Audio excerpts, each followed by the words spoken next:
Prepare to be captivated by the business story of the week, hosted by me, Shaheen Shan.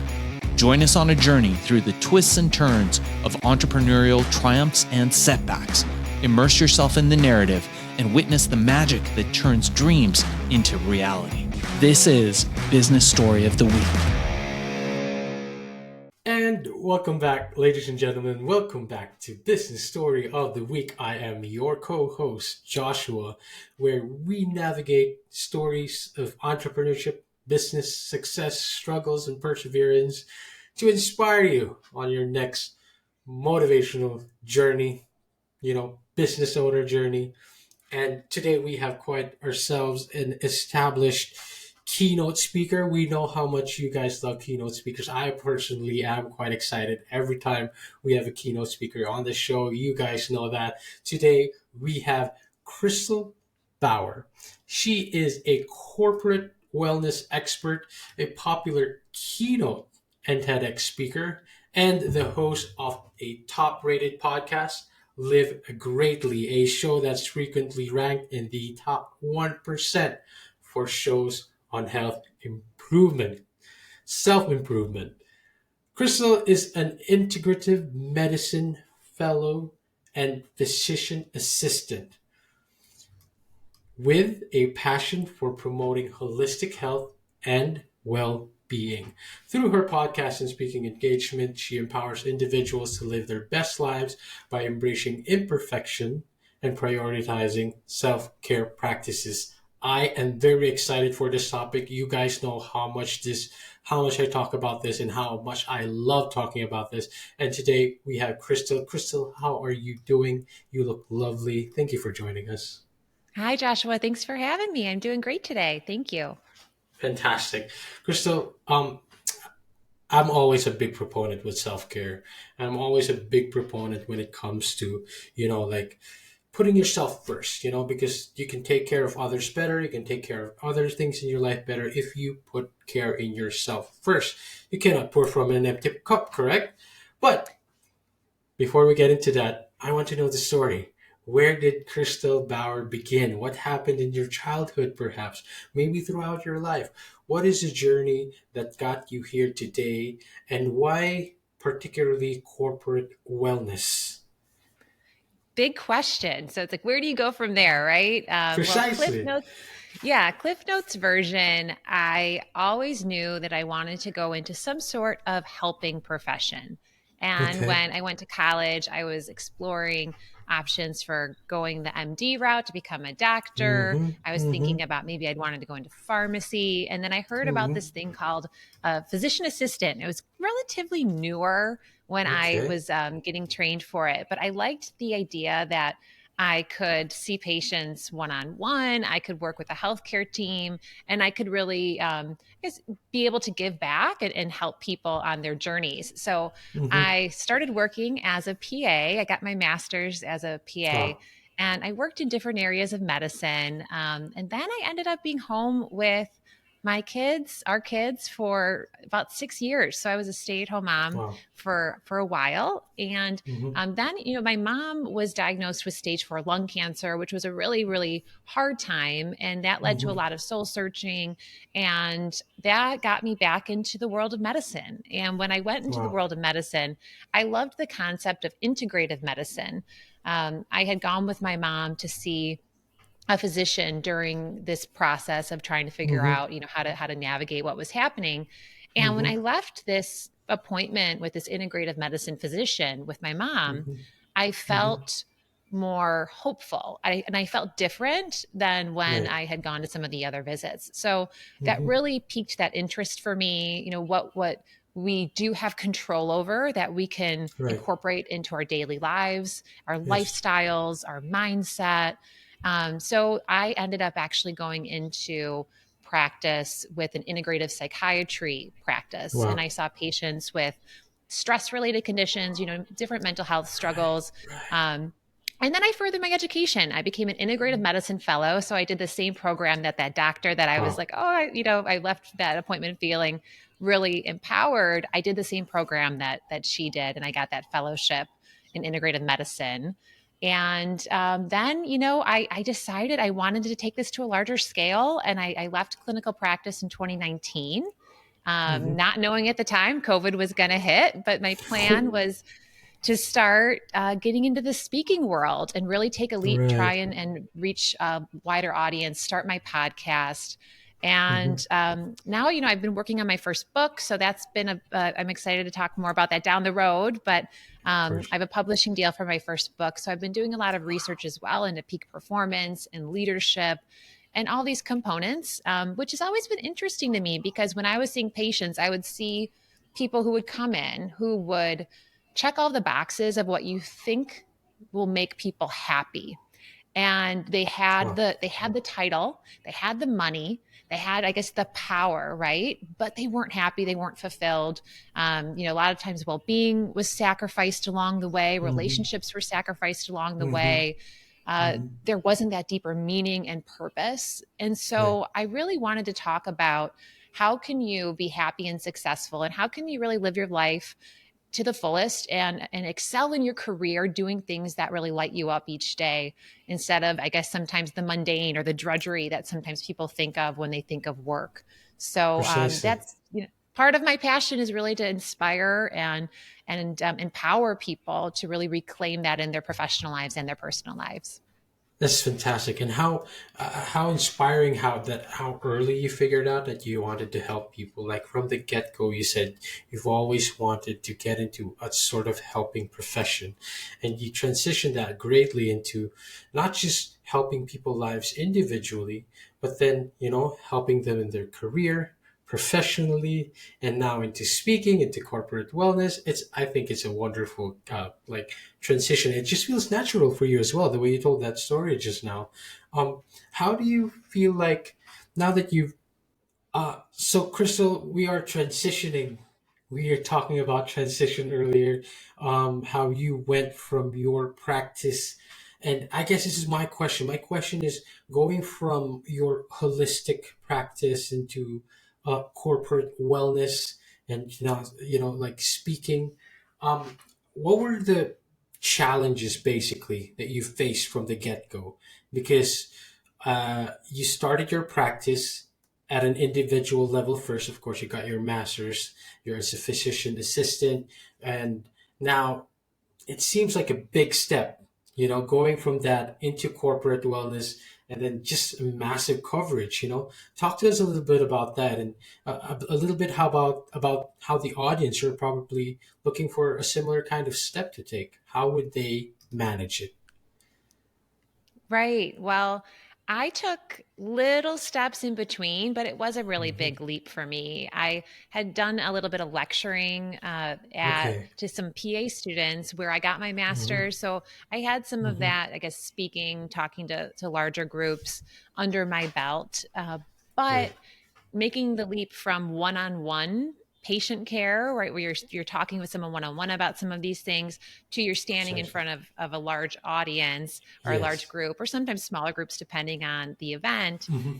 It is different. It is different. Of course. Now, what I love about this change, which I focused on, what am I excited about, why I want to do Hmm. this? I love that you can have a large impact in the same amount of time as if you were having a one-on-one Wow. visit or conversation. Hmm. And I love also that there's a bit more boundaries when you're talking to large groups versus when you're doing Hmm. one-on-one. It What I found being in healthcare, and I'm sure if anyone listening is from that industry or really any helping profession out there, it can be hard to leave work at work, especially when you've interacted with people or dealt with, I guess, heavy things. You're hearing Hmm. really sad stories and just things that, as an empathetic person, it impacts you. So what I like about speaking to larger groups is there is more of that boundary for myself. So I think if anyone's thinking about, I want to make a change in my career, I would think about, well, why? Why do you want to make that change? And if you can really focus on how it's going to benefit you, that can help be your inner motivator, because it does take time, it does take effort. And for me specifically, I had no background in marketing, entrepreneurship, business. I was trained in healthcare, so it's a completely different training background. We didn't have that training during my schooling. So I really had to learn as I went. And it was a lot of trial and error. And also, I got some mentors along the way. So I asked for help. I think that's really important. I wanted to learn from people who were doing some of the things that I wanted to be doing. And another piece of advice is I would say if you want to make a bigger transition, sometimes, at least for me, I underestimated the amount of time it would take me to get to where I am now. I was thinking, oh, okay, I'll be doing all those things. I'll have, getting booked this number of times for events. I'll get the TEDx talk. I'll get all that. Right. And I was thinking that was going to be maybe a year, but it took longer. So I think, set goals for yourself, but recognize that it's really about the journey and growing along the way and having fun along the way. And just expect that it can sometimes take longer. So have patience, have persistence. Wow, Krista, thank you so much for that. First of all, it's such a refreshing perspective. It's a refreshing perspective to be told that it takes time, doesn't it? We always get into this mindset of like, I'll get it done in a year. I'll be somewhere after a year, because I just worked hard enough.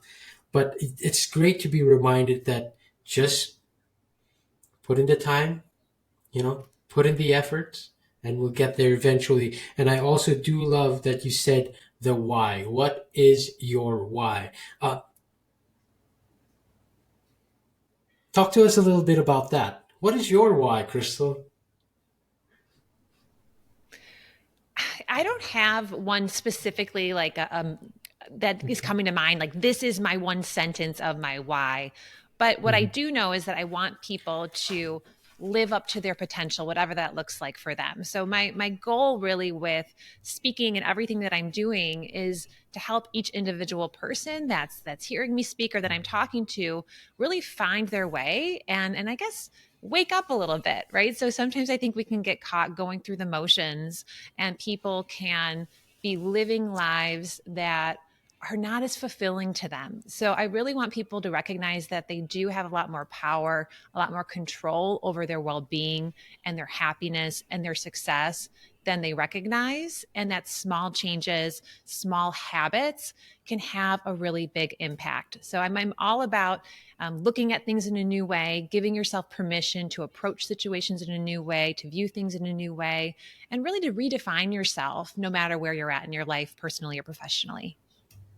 And that is quite the reminder, right, for everyone, because so much so, like today, we're reminded to just, or basically, we're taught growing up to just power through, right? Just do it, just get through it. But you're here and you're reminding us that you can live your potential only if you start with yourself. Start taking care of yourself first and foremost. And this is a perfect transition to when you're saying that your why is helping people live to their fullest potential, where we can start talking about your new keynote, right? Your new keynote called Find Your Imperfect Happy, which I am sure resonates deeply with many who are seeking fulfillment in their lives, seeking to achieve their full potential. How do you define imperfect happy, right? And what can we take to embrace this imperfection and find true happiness? Right. That's a big question, but I absolutely love this phrase. It came to me the other day when I was trying to think of how to really express what I wanted to speak about in this new keynote. And I do believe that we all have a lot more control over our well-being and our mindsets than we're led to believe sometimes, or sometimes we give our power away in one way or another. But when I say find your imperfect happy, it's recognizing that life can be messy, work can be stressful, there are bound to be setbacks, there are bound to be challenges. So if we go into our day or if we go into our work expecting things to be a certain way, if we have these high expectations, if things don't go that way, there can be a sense of frustration or disappointment. And it's really about trying to find your imperfect happy in any situation, meaning making the most of the moments we're given. So, life, as I said, there's going to be bumps in the road. But if we're able to focus on how can I make the most of this situation, no matter what's happening, that's really giving ourselves permission to be happy with where we're at. Now, you're going to experience a wide variety of emotions. This is 100% not about being happy all the time. That's not healthy. That's not normal, but it is trying to see the good. So we're all faced with something called the negativity bias, where it's suggested to be some sort of like an evolutionary mechanism to try and keep us safe, where we pay more attention to the negative. So if you start your day off and something stressful happens first thing in the morning, then that might be priming your brain to notice more of these things throughout the day. Oh, then I have a negative interaction with my boss, and then this happened with a client, then I was at every red light when I was trying to get to work, and those are the things then your brain's really putting its attention on. So it's recognizing that we might be primed to notice those things more, but that doesn't mean that there are not simultaneously a lot of really incredible things happening as well. So I think it's really about being intentional with how we want to perceive things and our perspectives, and recognizing that there are always new ways we can interpret and view situations. And one thing I've been saying to myself, and it helps, even if there's been stress in my day, it's like, how can I make the most of right now? How can I find my imperfect happy? Things don't have to be perfect, to find that joy and to find that happiness moment to moment. Krista, I really need to just acknowledge this one bit because it resonates with me very deeply. I, just like any of our audiences and listeners as well, have been stuck in this rut of negativity, so many problems, and just starting your day with, just those bad thoughts. And it does carry through out your day, it just carries out, spills over into other parts of your life. And I, for one, have experienced the effects of this, the side effects of how much you can live, forget what you need to do in life. You kind of forget all that because of your negativity. I'd like to thank you for giving us that refreshing thought, that refreshing perspective that not everything has to be perfect right now. How can I make of right now, even if it is imperfect? I love that. And I love that. And I wish I knew that long ago. Maybe I could have, you know, made better decisions. But here we are today, and I am hoping that this is also resonating with our audience and listeners. Crystal, talk to us a little bit more about your keynote speaking. I know it isn't just about finding your imperfect happy, but when it comes to like overcoming that, like how can I make of most right now, even if it is imperfect? Your other keynote speaking is called Achieving Peak Performance with High Powered Habits. And I feel like I can tie this question in such a way that what kind of habits should I be practicing every day so I can make of my imperfection now, find my happiness now? And yeah, talk to us a little bit more about your other keynote speaking topic. Yeah, I would love to. I definitely want to share insight from that keynote about high power habits and peak performance. I also speak about future of work and redefining work life balance. I think Wow, the old model of work life balance is outdated. It is time for a new outdated. model, especially with hybrid and remote Hmm. work. So that's another talk. And then I have developing a growth mindset as a leader, which is a leadership talk for leadership Wow. teams. So those are the four Hmm. keynotes that I have at the moment. And regarding the high performance and high power habits, we underestimate the impact that habits have on our success and our personal life and our professional life. And research has shown that there's direct links between our habits and our successes. So, setting Hmm. ourselves up for more happiness, more well being, more success, especially when stressors happen and challenges occur, That's where Mm-hmm. habits come in, because if you're Mm-hmm. able to lay the groundwork for these healthy habits, that's going to help you when times get tough, when Mm-hmm. technology goes haywire in the middle of a meeting, or when you're not feeling well, or there's a stressor that happens in your family life. So Mm-hmm. habits are really about setting yourself up for success regardless of the circumstances. And Mm-hmm. one key component is, what are you doing first thing in the morning? Because as we talked about this negativity bias, right? So, how are you starting your day? What does the first 30 minutes of your day look like? Because I don't know about you, this has definitely happened to me. There have been days where I've gotten up, my alarm is pinging on my phone, and I turn off my alarm on my phone, and then I find myself scrolling my phone, and I see a news headline that's popped up, which scares me. I'm like, oh my gosh. And then before I've even gone in the bathroom to brush my teeth, I'm feeling nervous. I'm feeling overwhelmed. I've checked my Yes. email inbox, and I'm already like, Yes. oh my gosh. And by the time I come out to our kitchen, I'm already feeling like I'm behind. Of And course. that's not a good feeling. Of course. Versus, which I've started doing now, a new habit I have, I don't check my phone until at least 30 minutes after I wake up. Mm-hmm. So I have been turning my phone on airplane mode overnight. I still use Mm-hmm. my phone as an alarm, but I've been very good about just turning it Mm-hmm. off and like doing other things. And then when you are looking to establish a new habit, you want it to be a specific time of day and then associated with an Right. activity you're already doing. And hopefully, Mm-hmm. you want it to be something enjoyable. So, what I'm doing Mm-hmm. now instead, I'm meditating in the morning after I get up, doing a little Mm-hmm. bit of yoga.